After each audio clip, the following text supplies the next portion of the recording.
Welcome back, everybody. Nuts and Bolt Sports. Rod, Jordan, Henry here. In the off season, and we finally have some movement here going. I guess finally is not really the right word to use because we're only like 3 weeks removed. Jordan, what's the exact number of days out? About 3 weeks. Yep. 3 weeks. Okay, so like we're 3 weeks removed, but we've already had quite a bit of sort of traction with the coaching replacements, front office movements and whatnot.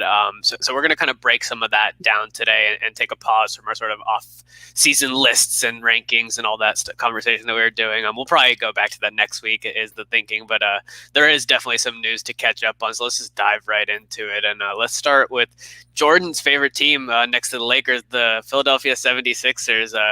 Pretty big reshaping over there. Obviously, Brett Brown was fired after this season ended. A lot of Philadelphia fans pretty happy about that move. We've talked extensively about that not being the only problem there in Philadelphia. We mentioned briefly that they had hired Doc Rivers as the head coach after he left the Clippers. But now recently we learned that Elton Brand got his contract extended as GM. It was a 5-year contract, I believe, that he signed with the team. And they brought Daryl Morey in as the director of basketball operations. So Morey and Brand are kind of going to be working hand in hand, I assume. It's going to be interesting to see what that power dynamic looks like. And you already know that Doc is sort of a power hungry coach. I mean, we've seen him in the past have GM duties and a lot of player personnel responsibilities with the Clippers and whatnot. So like, it's going to be kind of an interesting experiment for the Sixers. So Jordan, you're right in the heart of Sixers country. What are you feeling about this? What's the vibe that you're getting from all your Sixers friends? Yeah. So the people that I talk to that I know that are like really diehard fans they're definitely excited to have Doc. I think the consensus was that Brett Brown was maybe not, the guy to lead them to kind of the promised land there. But and Daryl Morey, I think people are kind of like they're kind of lukewarm on him right now, just because we kind of seen how Houston has kind of sputtered in the playoffs over the last couple of years. But I think you got to give Philly credit here for at least swinging big. They're not just sitting back and they're not going to waste these final couple of years of Simmons and Embiid, however long that may be. So they're at least taking the swings. They're hiring Morey, who has proven that he can build winning teams. They don't necessarily win titles, but they consistently make the playoffs, and he does take all the chances. Doc Rivers has a pretty good relationship with most stars and is known as like a stars coach, even though we've discussed at depth here his kind of playoff resume blotches, with those 3-1 blown leads and whatnot. So it's going to be interesting to kind of see what their next move is, because I feel like they're not done. I feel like bringing Morey, like I just said, he likes to take big swings. So I feel like he's got to have some kind of move, whether it's some kind of, he's always got to have something up his sleeve, maybe, get rid of Horford or get rid of, even Tobias Harris. Like they're going to try and bring in some pieces that can kind of fit better around Simmons and Embiid if they are going to continue to go that way. So it's going to be interesting. The problem is that those guys make so much money. I mean, Harris is in the books for $33.5 million, and Al Horford is $27.5 million.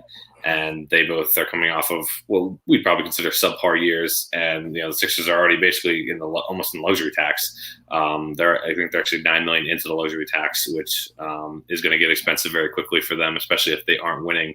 So it's going to be interesting. I personally, I don't mind Morey at all. I think he does do a good job of like using a good blend of like analytics and also just like being able to take these kind of like these cast off first round picks, right? He's had Ben McLemore and who else have they brought in over the last couple of guys like Jeff Green, like guys that were supposed to be like, pretty good players at one point in time and kind of sputtered for one reason or another. So I'm interested to see who he's able to pick to bring in and to put around his kind of core players. And, it seems like he's going to be making more of the decisions, obviously, than Elton Brand. Then it'll be interesting to see what Doc does. He's got fresh blood here. He's got a lot of young stars. And I feel like he hasn't had that before. I feel like, with the Celtics, he had established veterans in Garnett and Allen and in Pierce. And then when he went to the Clippers, Griffin was very young, but like Chris Paul was a pretty established guy. Same thing going to Houston, not Houston, but like that, just like those like players that he's been around, have been veteran guys. So it's going to be interesting to see, how that works out. I'm still kind of lukewarm on it, but I feel like they're not a finished product yet. Sure.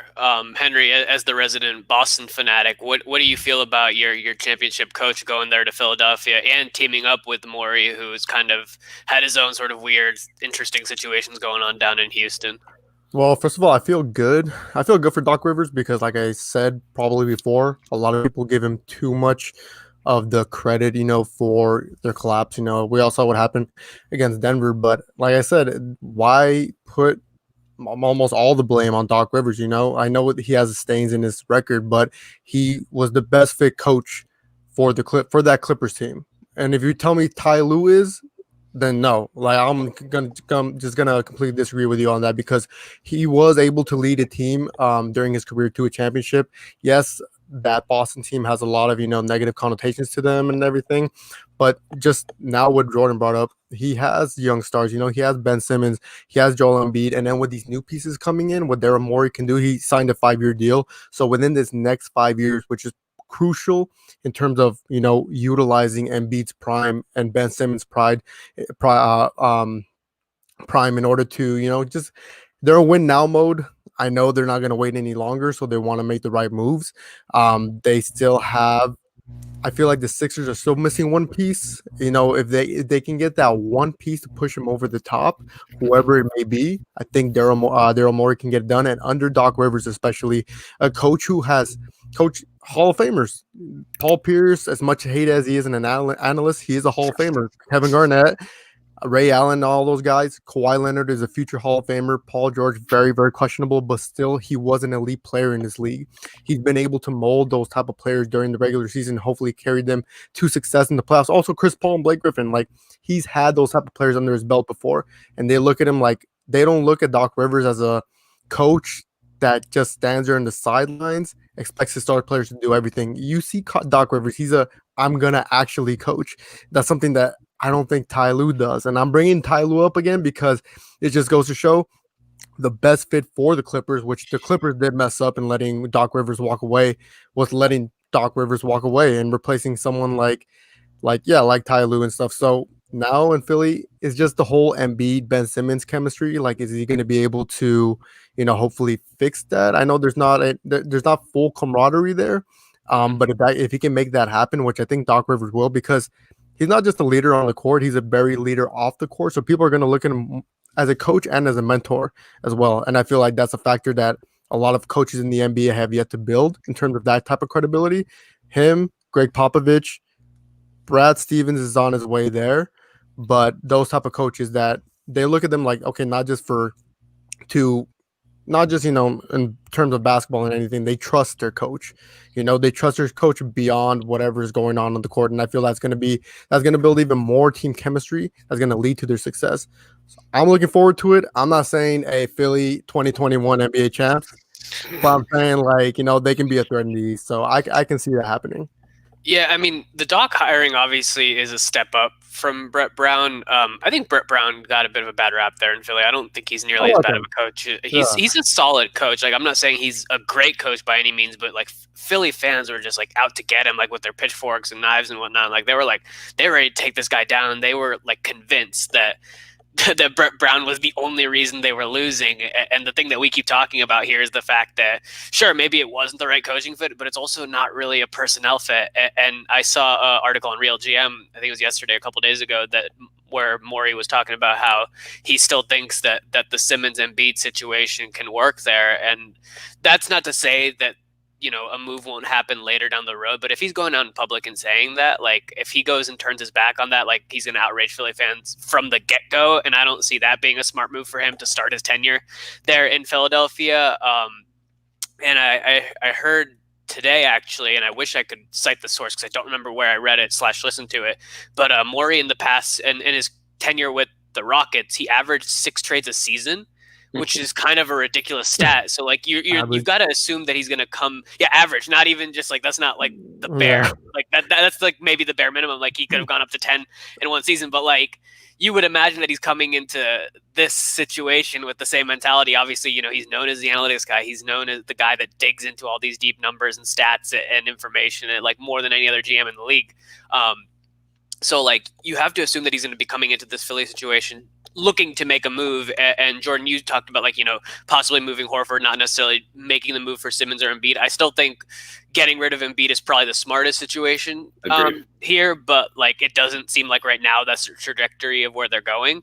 So yeah, you do have to offload either the Horford or the Tobias Harris contract. And the big question is, what do you get back in return?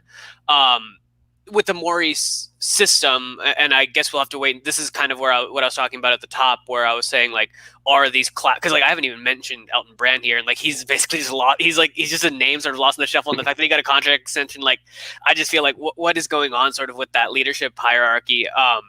But you would have to imagine that Morey's going to try to build a similar structure to the way that he built Houston, where it's it's all based on analytics. You're getting shots at the basket, you're getting shots from threes, and very little in between. Does that mean we're going to be seeing Ben Simmons finally shooting threes? Like, is that what's going to happen there? No. Is Embiid going to is Embiid going to up his 3-point numbers from 2 for 10 from the 3-point line to 3 for 20? Like, what's the situation going to be like there? That's a bit concerning to me, and I feel like individually these pieces all do look good, but when you put them all together, you would think that on paper it should look good, and something about it is not clicking into place for me unless like we said, they do make a move. So like I'll toss it to both of you guys. Like, is there a move that you think that would actually benefit this team if they decide to keep Simmons and Embiid? Because you would imagine they want to surround them with a little bit more shooters.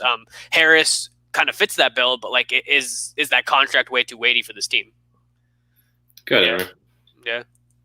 Wait, I was gonna ask you, Jordan. Didn't you want them to trade Embiid? Oh yeah, but look, I've said it here. I've said it to my friends pretty much like once a week for the last couple of months. I think Embiid, and mind you, I used to be on the trade Simmons, kind of train, and I thought Simmons' overall development, especially on the defensive end, is how destructive he was and how consistently he was, it was for them on both ends last year. I thought they swapped roles, and so I think Embiid should be somebody that you could trade. And I think there's a lot of good offers out there that you could get for Embiid, but like Raj kind of alluded to, with bringing in a guy like Morey and a guy like Doc Rivers, I don't think they're just going to start to try and blow it up right away. I think they're still going to try and probably give it another year, even if it is in the end the wrong move. And we could be here 2 years down the line and be like, man, if only Philly had gotten rid of one of those guys sooner. But I mean, that's beside the point. In terms of like right now moves, I mean, the one that you kind of hear floating around because he's such a big trade target is Chris Paul. And you hear obviously the Lakers are involved, the Bucks are involved, and even the Sixers to a degree.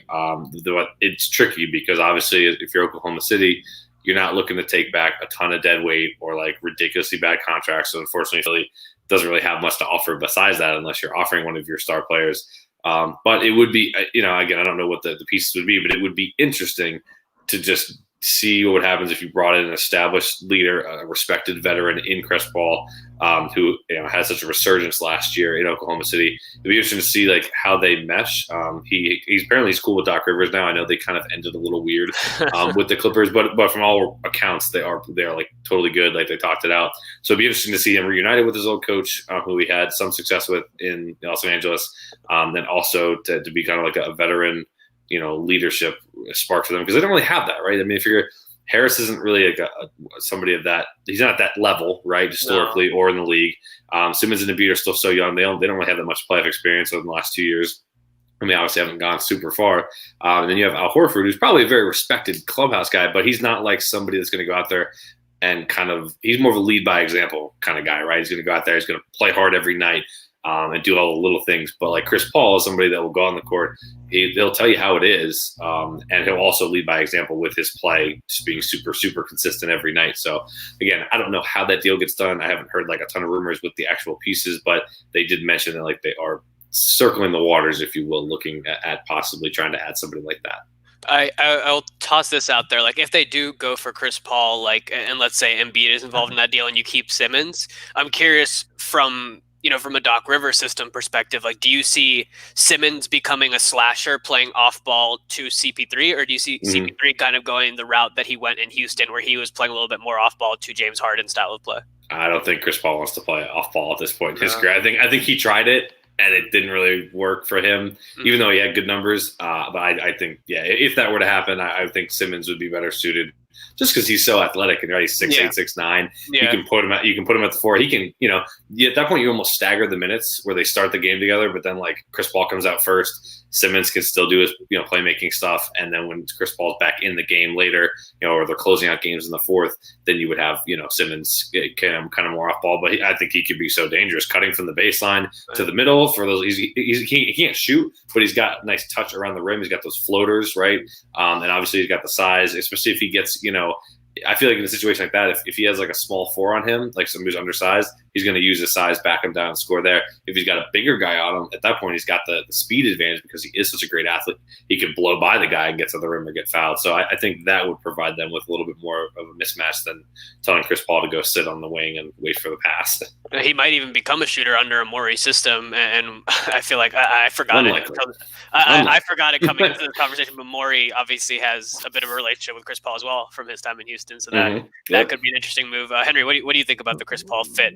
Okay, I thought you meant that Ben Simmons was going to be a shooter under the new system. Not going to work out. But with the Chris Paul, he has like the miniature LeBron effect. Any team he goes to, he makes it a winner. He did that with OKC. OKC had a 0.2 chance to make the playoffs, and for him to make it was he the 7th seed? I forget. Point is, he proved everybody wrong. He revived the Clippers franchise from nothing. Actually, they were nothing before him. They had Blake Griffin, they still didn't make the playoffs. It wasn't until Chris Paul got there. So he kind of has that LeBron effect, like where he goes, he turns that franchise into a winner. He did that with the Hornets. They were playoff contenders. Can he do that with the Sixers? In a Ben Simmons type of play where there's no Embiid. I know Jordan's thing is, just trading Embiid away. But really at that point, I would say trade Ben Simmons away, get Chris Paul. I think a Chris Paul and Joel Embiid duo would work much better under, Doc Rivers' system, especially because Doc Rivers knows Chris Paul and like how he plays so well, especially with their 5-6 years playing or working together in the Clippers. But it's kind of hard to try to picture it on the court, because Chris Paul is very ball dominant. We know that. And Ben Simmons is a point guard. So it's going to be like, is there going to be correlation there? Is there going to be, do they want to work together, or are they going to want to fight for the ball? Like, it's hard to picture it, especially with Ben Simmons, because Ben Simmons is a very unorthodox player. So to him to adjust playing off ball, and playing off ball, inevitably you're going to have to shoot. Ben Simmons does not shoot. That's like the bottom line. Or if he develops a 3-point shot, then it will work miraculously, I think. But under Doc Rivers, under Chris Paul, like, I know this is a scenario, but that can happen. It's hard to put it together. Like, now you guys got me all like mind boggled right now, trying to picture Chris Paul and Ben Simmons on the court at the same time. Because now, are we just going to gloss over the potential like Harden for like Embiid or Harden for Simmons trade, or is that like because it's got to be in the back of everybody's minds that Morey's going to come there and try to bring his guy along with him? Yeah, I was thinking about it. I was actually not even thinking as much like Harden coming to Philly, but I was thinking more Morey trying to pull some of his pieces from Houston and getting rid of Embiid for some of those pieces, and I wasn't quite sure what the right package would be. Harden and Simmons, that's another sort of weird fit because, like, Harden's trying to attack the basket a lot, and if you want Simmons to play off ball, again, like, you're not going to space the floor at all. That's going to cause a lot of congestion problems for Philly. I don't see that being a good fit, especially because, like, I mean, we've seen Harden play with Westbrook and Chris Paul. I don't see Simmons being a better fit than either of those two guys as point guards. I don't love it, but I wouldn't be surprised if it happens. If we're being a player. This is also like the scenario that Philly has put themselves in, right? Like they only have these murky, like, potential swing for the fences trades that don't have any guaranteed chance of success because they dumped 2 first-round picks and all their young guys to the Clippers for Tobias Harris, and then re-upped and doubled down on it with a 5-year deal because they got rid of Saric and Covington for Jimmy Butler, and then pissed him off so much that he was like, "Yeah, I'm out. Like, do the sign and trade." And then I mean, the Horford thing is tough because, like, I think he just has aged very, very quickly and is not a good fit in that system as we thought he would have been. But at the same time, Philly's, they've made their bet at this point with this team, and now they have to really make the best of it. I think there's also a world where, like, none of that happens, and Morey is just looking for the next, like, Ben McLemore, Daniel House, Jeff Green. Like, if you can't bring those guys directly from Houston, he's going to try and just find some of those guys on the free agent, whenever free agency officially starts. I think that's the more likely scenario. And then if things aren't working, say the season starts MLK Day, So 4 months after that, say we're in May and June, whatever that new trade deadline would be. Maybe then if they're kind of like just hovering above 500 or not, playing well, then maybe those rumors will start to heat up, those big like superstar blockbuster things. Because at that point, you'll know how everyone's doing on your team, and you'll know how how James Harden's doing in Houston. Because I feel like that's not like a good scenario either. I feel like Harden's probably feeling like he's on an island, right? He's got his buddy Russ, but Russ is doing Russ things. We've said it so many times on this podcast that we think that Harden should just leave Houston behind and go somewhere else, look somewhere else, or get traded. And there's no signs of it happening yet, honestly. Yeah, no, there's not, and I think Harden is pretty loyal to that city because that's where he got to grow and be a superstar from the first game that he played with them. But that new ownership came in, and they kind of forced Morey to do that Chris Paul for Westbrook trade. And, I think that they've been in flux ever since the Morey tweet about China. So they haven't been like the most fluid situation either. But we'll see. It's just so hard to tell right now. We don't know. Because there's so much uncertainty with the season, right? When it's going to start, when free agency is. Yeah. Like, I feel like teams are kind of just waiting right now. Like, everyone's sure talking to each other, but like everyone's kind of waiting to make any definitive moves until we know what's going on. Sure. Let's go ahead and move into the next another sort of big story that we could spend just as long on, I think. Why Steve Nash is the most overrated point guard. I'm sorry. That's next week's. I completely disagree with that statement. Steve Nash is second in point guards to Matthew Dellavedova, I guess is what you're trying to say. Steve Nash obviously being the head coach now over there in Brooklyn. We talked plenty about that, but he seems to be reforming his entire Suns team over there in Brooklyn. Obviously, Sean Marks is part of the front office there. He brought Amari on a couple weeks ago to his coaching staff, and then most recently he brought Mike D'Antoni. I think a few of us are probably sort of like joking about like what if Nash goes out there and tries to get D'Antoni as an assistant. Like, D'Antoni was an assistant before he took over the head coaching job in Houston, so like it wasn't completely out of the question. But it was more sort of like a long shot joke that I think a lot of us were making, and then it ended up happening. So you've got this sort of like mini core of that 05 to 07 Suns team there in Brooklyn, coaching Kyrie Irving and Kevin Durant. This is like a Mad Lib. Like, you just fill in a bunch of names and it just like comes out as this weird sort of anomaly. I'll say off the start that like I differ from Jordan in that I don't think this is a complete shit show on its surface, because I think Nash bringing in an experienced coach to be the sort of head of his assistant staff is a very smart decision. Whether or not D'Antoni's the best guy for that spot, that's certainly up for conversation. But it's a smart move for a first-time coach to bring in somebody who's been there and done that to sort of lead the rest of the assistant coaches. Obviously, when you have other inexperienced assistants on your bench like Amari Stoudemire, like, you're going to need somebody who has who's been there. Like, that's the best way to put it. So I like that move in bringing D'Antoni here. Again, like, I don't know if it's really the right fit. I hope that Nash can sort of implement his own system and he doesn't try to implement the Sun system on this Brooklyn team. I think it'd be interesting to watch Kyrie Irving and Kevin Durant run a crazy, like, ridiculously fast-paced offense, but I don't know if it'd really work. But I'm not ready to, like, completely crap on this thing. Jordan, I'll let you go second. I'm going to let you go second. I think you got plenty to say. So I'm going to toss it to Henry first. What do you think about Steve Nash rebuilding his entire coach's team, or his entire Suns team, and his coaching staff there in Brooklyn? I mean, yeah, they're like the 07 Suns, but now just, the coaching staff, the whole 7 seconds or less offense that they ran back in the day worked so well. Can you guys see Kyrie and Kevin Durant running like a sort of new version of that? The only reason this might work, I'm going to say this right now, is because they have Kevin Durant. That's literally it. Because if you plug in, Steve Nash has no experience as a coach. Yes, one of the greatest point guards of all time, but we've seen that with Jason Kidd. It didn't translate well. It doesn't translate. It doesn't matter how good you were as a player. For most of the time, it doesn't translate well to being a coach, being a head coach in this case.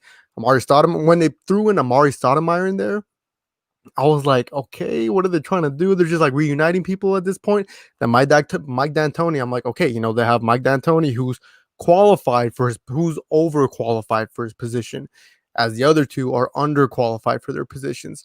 So the only reason this might work, if you put this trio, Mike D'Antoni, Amari Stoudemire, Steve Nash, let's say, to the Hornets, and they try to run that system there or whatever they're going to do, it wouldn't work. It's just like they do have the talent. That's literally it. I don't really see Steve Nash being a translating his basketball knowledge to coaching very well, because I've seen it too many times before where a great player turned coach does not end well. And can I see that happening to Steve Nash? Yeah, unfortunately, I can see that happening with Steve Nash. Amari Stoudemire, in terms of taking on a position as a coach, also, I'm like, I don't know. That's a huge question for me. Like I said, Mike D'Antoni is the only one overqualified for his position, and the only reason I can see this working is because they have a guy named Kevin Durant. Like, that's literally it. If they try to credit too much to the coaching staff, as we see like halfway, they're number one in the East and everything. I'm like, if you take Kevin Durant out of there, it's not gonna work. It's like simply not gonna work. And Kyrie can be controversial too, so I want to see how Kyrie plays and everything, because he already, I don't know if you guys saw this. I think you guys saw this when he said we don't need a head coach. And that was when Steve Nash got signed. So this team can be all over the place. They do have really nice, retro jerseys coming in. I don't know if you guys saw that. So really nice. It looks like a 3-year-old made those things. Yeah, hey, I like them. I was like, they're pretty nice, but hopefully they don't ruin all that, making it a shit show, because the last time I saw a shit show like that where everything looked beautiful on paper was, I'm sorry, Jordan, but the 2015, I know. right? Go ahead and say it. Go ahead and say it. Yeah, It was like led by Steve Nash and coached by Mike D'Antoni. Exactly. See, so I'm like, wow. Even I always say, as a Boston fan, I saw that and I'm like, wow, that team looks unstoppable, right? But then we saw all these things happen, chemistry issues with the coaching staff, with the players and everything. Now that we have Kyrie in the mix, he's the one, as you can say, with the biggest ego on the team, having that Kobe factor, because Kobe didn't necessarily have an ego, but he had like, no, this is my team. I want to get Dwight. You need to step down from that ego role because that's me. I can see that happening with the Nets. So, yeah, I forgot Mike D'Antoni was the head coach that year. I haven't. So, it can go so many ways. Can I see it going to shit and they be like a 5th seed or a 6th seed? If injuries come to play, yeah. If Kevin Durant is not 100% healthy and he misses 20, 30 games in that season, especially in this shortened season, yeah, I can see that happening. So those are my thoughts. I feel like I needed to let that out because I've been thinking about that a lot. So whoever wants to go next, please go ahead. It's all you, Jordan. All right, so I'm going to break this down for you guys. There are, and I'm not kidding, there are 2 scenarios for how this plays out. And I think there are only 2. I think that there are 2 extremes, and they're both on opposite ends. Door number 1. And I think it could happen. I think, unlike Henry, I actually, as much crap as I give Steve Nash as the player, I could see a world where he comes in like Steve Kerr, just installs his principles. They have a free-flowing offense. D'Antoni obviously being there helps in terms of coaching that offense. And I just see Nash just calm, cool, collected on the sidelines. He has an established relationship with Durant and Kyrie. They both like him. That's why he's the head coach, I think. They signed off on it. So I see a world where he connects with them right away, and it doesn't even matter who else, Mark Stoudemire, whoever else is coaching. It doesn't really matter to the other players. And Kyrie and Durant are how exactly you would think they should play together, and they start, dominating, and they're the 1 seed and they're contenders for the title. I do think there's a chance that happens. I have confidence in Steve Nash to be calm. He's not going to be overwhelmed by the moment. I think he's going to go, and I think there's a world he goes in there and does a really good job. However, there is also a world where Kyrie gets hurt 5 games into the season, and then they kind of start to struggle a little bit. And you're looking at them every night like, what offense are they running? D'Antoni and Nash don't seem to be on the same page. Amari Stoudemire sitting on the bench looking clueless. And they're losing games, and Kyrie and Durant are openly questioning their coaches in press conferences and on Twitter and every other form of social media. Durant's doing it on his YouTube channel, and it turns into a shit show, and they sputter, and they're like the 6th seed, and they get bounced in round 1. And then stuff hits the fan in the offseason and they make moves. I literally think that there is no in between. It's going to go one way because of you have these. And when I say ego, I don't mean like Durant's like a bad person. Like him and Kyrie are just very like they have these types of egos, these types of personalities that are touchy. You have to be. they're both sensitive, right? I think they're really sort of thing. Like they're very sensitive to what fans and media say. They're sensitive to what happens in games and stuff. So I feel like there's a fine line that Nash and those guys are going to have to walk in order to have that success. But I do think there is a world where they could do that. I don't think they're also a finished product. I think that LeVert is the big name on the trading block for them potentially. Not that he's a bad player. I think he had a really good bubble, and I had a lot of fun watching him try to carry them.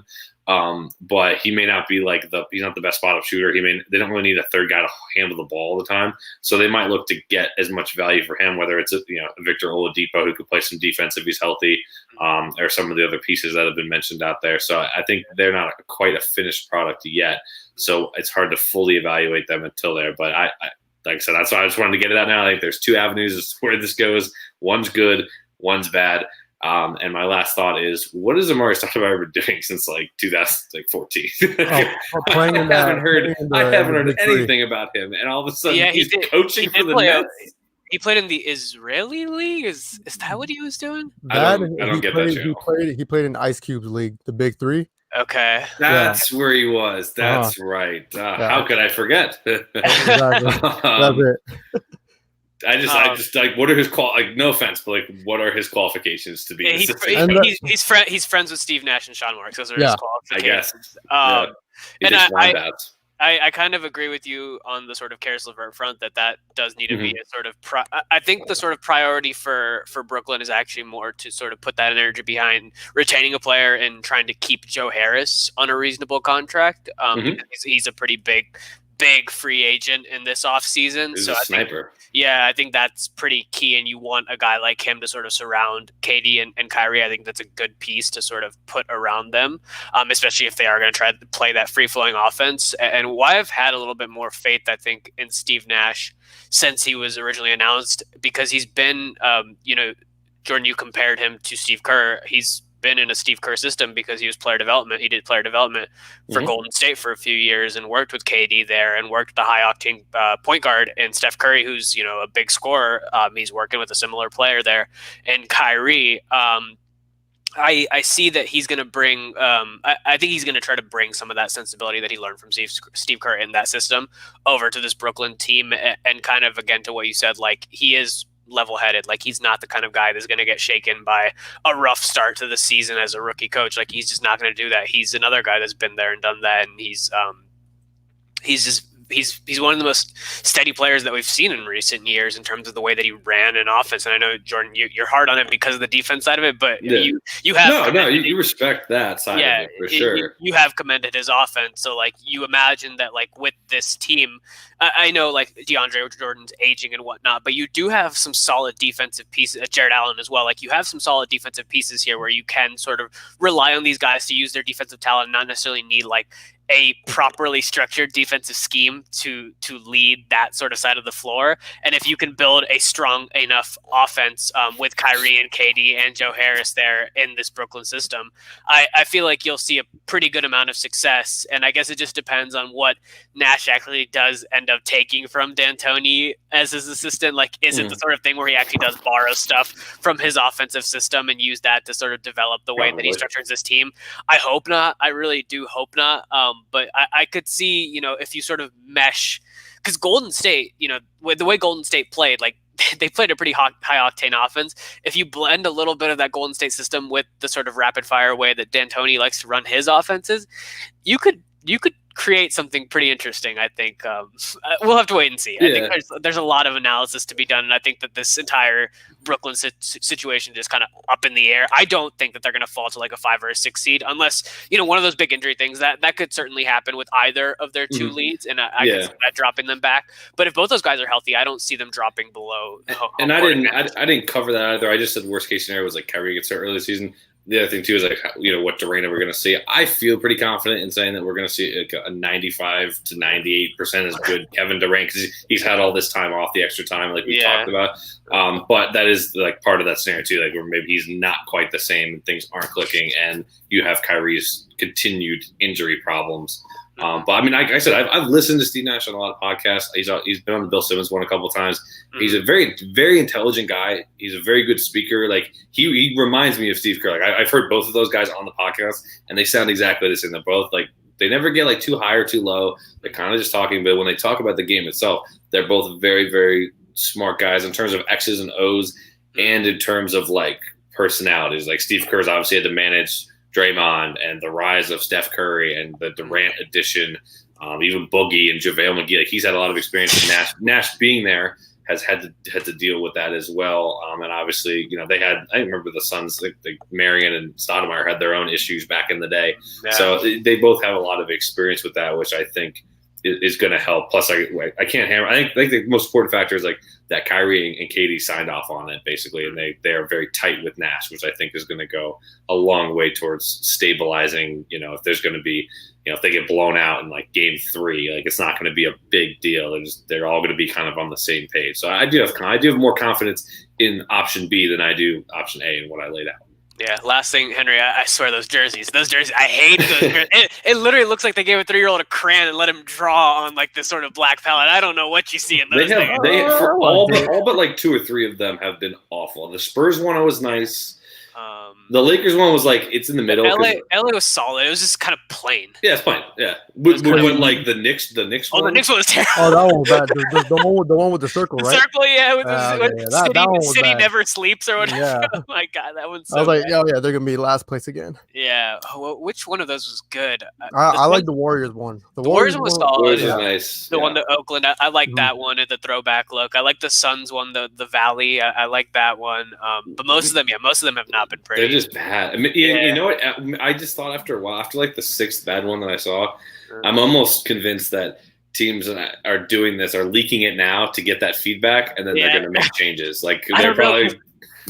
I don't know. Do you think that's a smart strategy for them to do? I don't know about that. It's like they're doing one giant focus group of Twitter, and I don't know if that's right or wrong, or if it's actually happening. But like I could see a world where they're like, hey, like why don't we have somebody leak it? And then, we get the feedback right away, and then we could be like, hey, we listened to you, the fans, and made this change or whatever. Or these guys could just be really bad at this. So there's also that option as well. I'll put $1,000 in the fact that's not going to happen for New York because they don't listen to anybody out there. So I can almost guarantee that's definitely not. It's gonna Dolan was all for it. Dolan is literally, they released it and they're like, hey, he's like, how did it go? And they're like, yeah, Twitter's killing us right now. And he's like, really? Like, they'll come around. Yeah, they'll be. He's over there. They're like, Dolan, you should really change this. He's like pulling Borat lines out of it. Great success. Wait till they see him in action. That's probably what he's thinking. Yeah, I don't love the jerseys. Let's talk about them once we get them confirmed because I do kind of want to dig into some of those, but I didn't know how many of them were actually like real and how many of them weren't. So I left them off the agenda today. That's fair. This is your cue, Jordan. Stan Van Gundy coaching in New Orleans. You got something to say to us? Oh, they're going to build a wall. That's what they're going to do. I'll tone it down for Joe, but they're going to build a wall. Yeah, that's an interesting hiring. Stan Van going to New Orleans to coach Zion, Brandon Ingram, a bunch of those young guys. I mean, we kind of saw, obviously Stan Van had quite a bit of success in Orlando. Mm-hmm. Then kind of took that strategy to Detroit and built a sort of mini Orlando there in Detroit. They made the playoffs in Detroit. Good for them. They were solid. They were like a 5th seed in that playoffs. Yeah, they got swept, but they were good. Yeah, they're not bad. So they were solid. They were a solid Detroit team. And then he took those talents to the broadcast booth, and I kind of loved him there, sitting alongside his cohorts in the booth, just doing. He's better than his brother in the booth. He's way better. Oh, 100%. He's hilarious. 100%. He was really good. He had some of the best one-liners of the bubble. But now he's taking those talents back to the coaching chair, and with a pretty cool sort of group there in New Orleans, this young core that he's going to be building around. Not really the same structure of the previous couple teams that he's coached. So, Henry, what do you think first about this Stan Van hiring down in New Orleans? I mean, okay, what did he do in Orlando? He had Dwight Howard, took him to the finals 1 year, and then afterwards didn't really do anything. Tried to do the same thing in Detroit. Yeah, he brought him to the playoffs, but they got swept. Yeah, by a LeBron team, but that happens in the East, right? Especially if you're going to face him in the first round. Didn't really do much there. Stopped his coaching tenure, yada, yada, yada. Now he's back. So let's look at what he has. He has a Zion Williamson who's heading into his 2nd year, which is probably going to be his breakout year because now he's going to be able to have a full season where he's in action, right? Brandon Ingram, who is the most improved player, first-time All-Star, and Lonzo Ball, who has yet to prove himself in a way. He's still getting a lot of hate for the type of play that for the type of consistent play he has. He has JJ Redick, Jackson Hayes. I like Jackson Hayes, by the way. I think he's a solid player and a solid defensive presence. But I feel like this team still can't get, especially Lonzo Ball and Brandon Ingram, they can't get out of that rookie phase yet, where they kind of play like Lonzo Ball to me still kind of plays like a rookie, or like as if he has yet to improve to a certain amount. Brandon Ingram, yeah, we saw the leap he took and everything, but him being the leading scorer and the leader on that team, it's not going to go anywhere. Zion Williamson, he's their chosen one. Obviously, we're going to see what he does this season now. He has the potential to be a top 10 player in the league later on down the line, maybe in 2, 3, 4 years. But for Stan Van Gundy to come in and immediately start winning, especially in the West, the way it looks like right now, where it's pretty much going to be a battle for the eighth between the Trailblazers, the Grizzlies, the Suns, and the Pelicans. Because the Kings, nobody needs to worry about the Kings. But can I see, like I said, like with the other scenarios with the Nets and everything going on in Philly, there's no definitive answer. It's just like I can only compare what he's done in the past and seeing what he can do right now and in the future with this current roster. He has Zion. Zion is the number one pick for a reason. He is a force to be reckoned with soon. Not yet, but soon. Can I see Stan Van Gundy being a mentor to him and molding him into the player that everybody expects him to be? I can see that happening. But can I see him being in like win now mode, especially in this upcoming season where we have so many superstars coming back from injury, especially now that you have the Warriors coming back 100% healthy? Can I see them missing the playoffs again this year? Yeah, I can. Even with Stan Van Gundy as their new head coach. So those are my thoughts on it. I don't know if they're too harsh. I don't know. What do you guys think on that?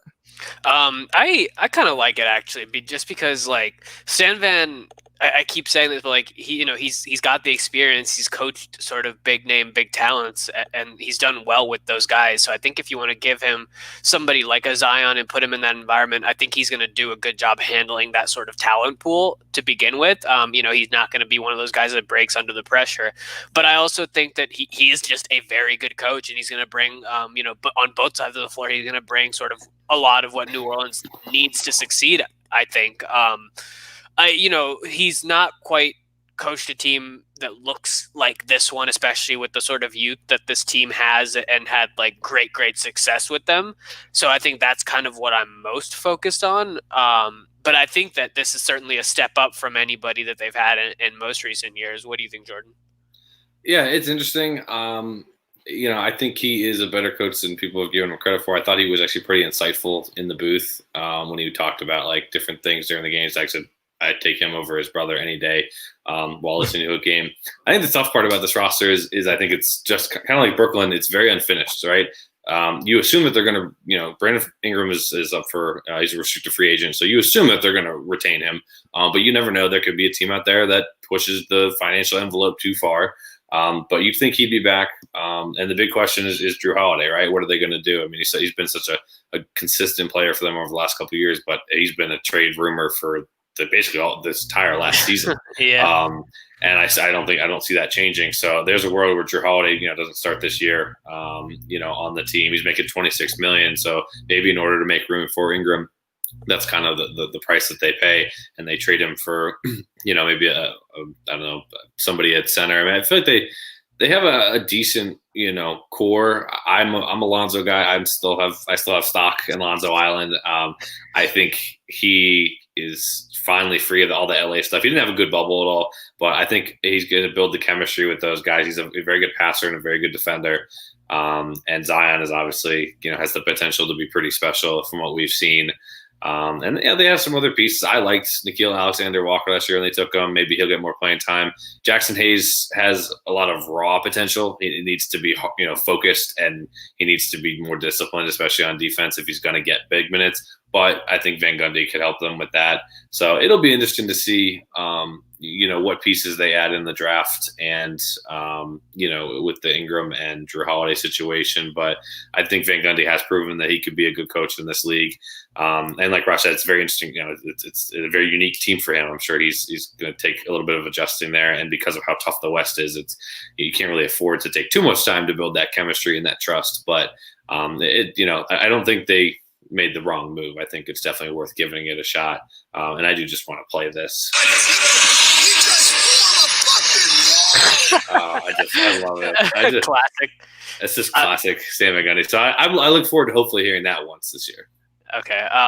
Let's go ahead and close things out with this final. I would love to spend more time on Stan Van, but we are running a little long, so let's close things out.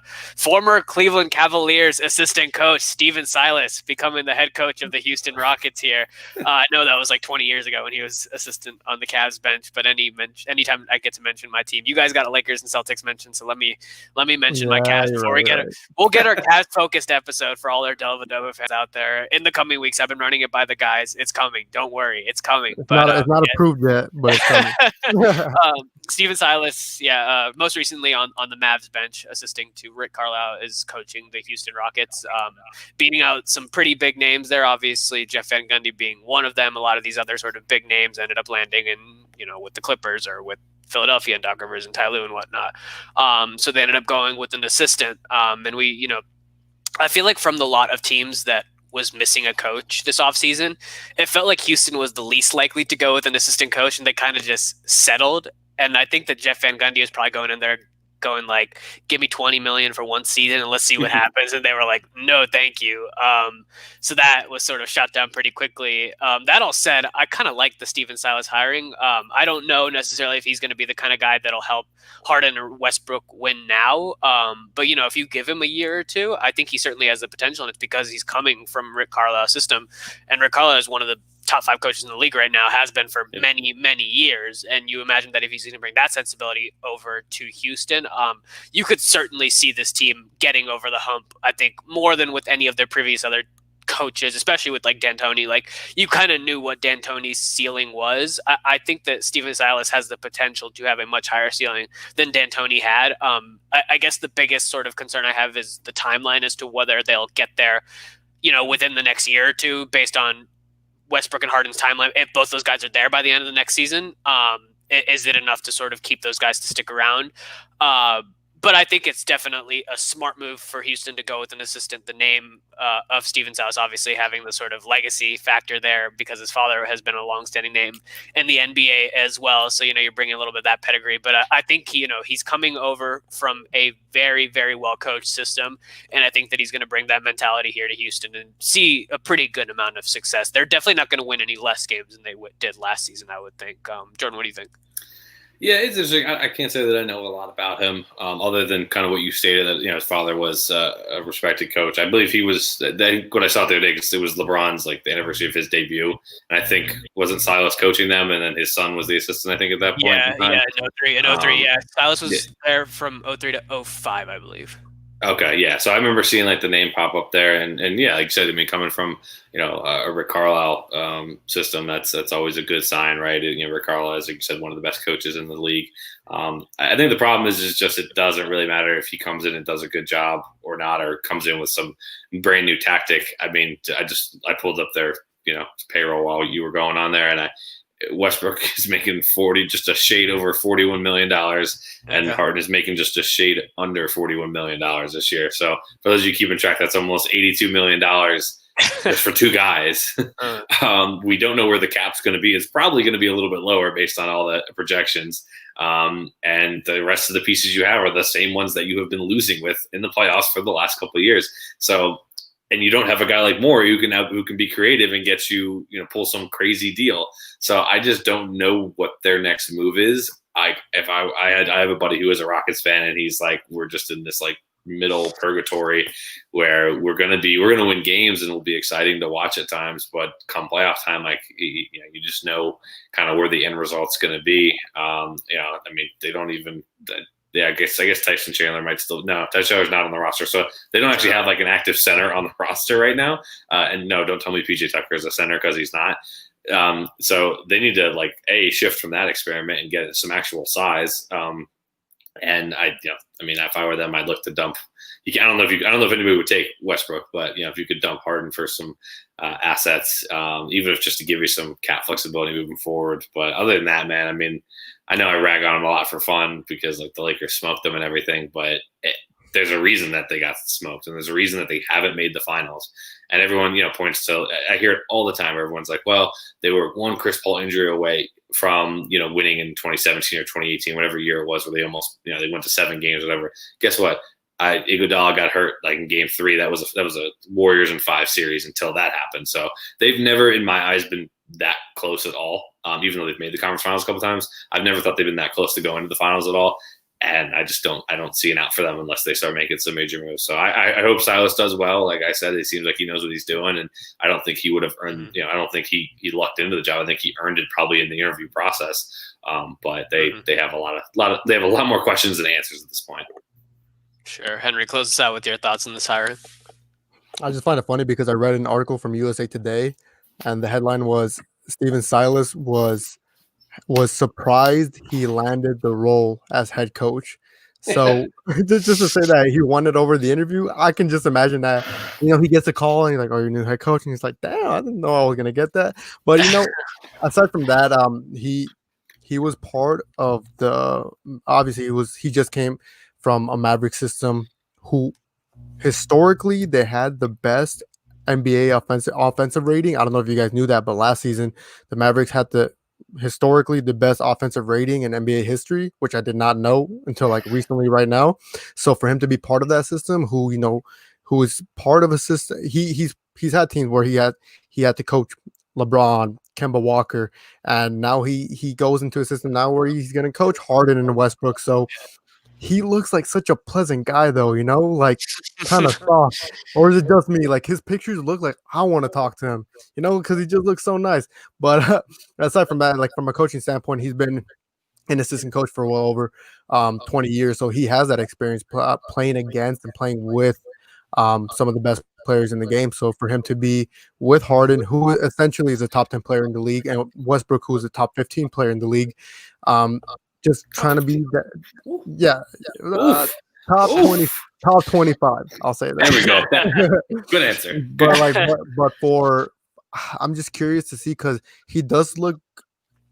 I can't, verify this, but very soft spoken. Like I said, like I don't know if it's just his image, but to really guide and coach players like Westbrook, like Harden. And Harden looks like he won't really listen to his coaches unless they put the ball in his hands. So whatever system that Silas is gonna run, predominantly it might be obviously Harden driven and everything. Especially since they have if they decide to run a small ball again, which is not gonna work. Which Jordan again brought up the Lakers. Yes, they completely annihilated them. So first of all, the Rockets need a big man. Enough with the small ball. It did not work. It's not going to work in today's NBA, especially because why? The Lakers were too big. They were too damn big for like the whole league. They were the biggest team in the league. So now if they can get that one, like Philly, if they can get that one more piece, that can probably put them to past the second round. I'm not saying a championship, but probably past the second round. And I'm just curious to see, like Jordan didn't really know much about the guy. When I heard about the hiring, I really said, I heard of him, but he's an assistant coach most of the time. Assistant coaches are mainly, we all see Jason Kidd in the back, right? Like he's not saying or doing anything. No. So that's Jason Kidd, and I keep bringing him up as an example, as in just don't hire players as coaches. But it's just I'm reading all these things, just seeing how he's been part of all these big systems, and he's been key in developing certain big name players. So like I said, looks like a soft-spoken type of dude, but I'm pretty sure once it comes down to the game, he knows what he's doing and he knows what he's talking about. Yeah. Did it look kind of like a spontaneous, impulsive hire from the Rockets? Yeah, it does, honestly. But can there be success during the regular season? Yes. Can there be success in the playoffs? We're just gonna, like this whole episode, we're just gonna have to wait and see. So those are my closing thoughts. Yeah, there is a lot of interesting coaching moves just in the past month since the season's end, not even full month since the season's ended. So I think it's shaking up to be, it started off as a pretty fun off season. And while I know there's not a lot of like big name free agents the way that we've had it in previous years, I think there's still kind of a lot to sort of. There's rumor that they want to move Gordon Hayward to the Pacers. And I'm just hoping on that. Oladipo's on the market. I've heard Oladipo's name tossed to a few different teams, Philly being one of them, as well as Milwaukee, I think I read today. So we'll definitely have a lot of news to talk about in the off season. So that'll bring us to a close for this episode, though. I think Jordan dropped it in the comments there, but we have a merch store now, Bonfire, Nuts and Bolts. It's also, you could also visit, teamnbsmerch.com. I believe that also gets you to the same place, so check out that. Also be sure to check out our social medias under our faces. Also be sure to check out Nuts and Bolts Sports on all social media, Nuts and Bolts SP as well.